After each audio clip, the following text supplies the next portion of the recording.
تحذير لكل ام لسه اول طفل ليها، اسمعي مني الكلام ده عشان هيكون حاجه مهمه ليكي، هيبعدك عن ان انت تخشي في متاهات كبيره قوي مع طفلك. فهنعرض دلوقتي صوره على الشاشه، اعملوا بوز او وقفوا الفيديو وشوفوا الصوره كويس عشان هنبني عليها كل الفيديو بعد كده. بس قبل ما اعرض لكم الصوره، يا ريت دلوقتي تعملي لايك وتعملي لنا متابعه عشان الكلام ده والفيديوهات اللي احنا بنقولها توصلك اول باول. اول حاجه، شايفين انتوا شفتوا الصوره لاثنين اطفال، واحد رجله رفيعه والتاني رجله تخينه شويه.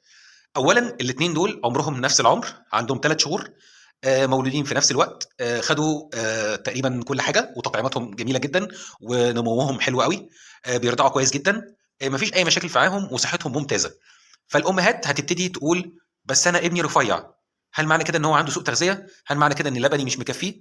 والست الثانيه هتقول لك انا ابني وزنه زايد، طب هل معنى كده ان ابني عنده سمنه؟ الحقيقه الاثنين ما عندهمش اي حاجه. كل اللي عندي المشكله في الاطفال دول ان عندهم مشكله في الايض او التمثيل الغذائي. فالرفيع ده كل مشكلته هتتحل اول لما يبتدي يحبو. اول لما يبتدي يحبو ويمشي، عضلاته هتبتدي تتكون ووزنه طبيعي هيزيد لان الكتله العضليه هتبتدي تتبني.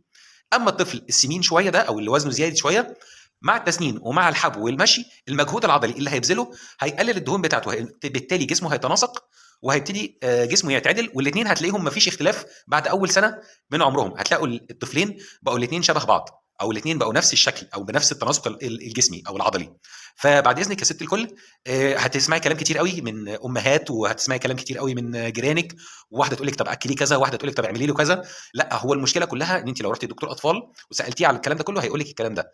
ابنك ما عندوش اي مشكله، ابنك بيرضع كويس، طالما بيرضع كويس ما عندوش اي مشاكل في السمع وفي البصر في اي حاجه، نموه العقلي كويس، خلاص يبقى انت كده في الامان.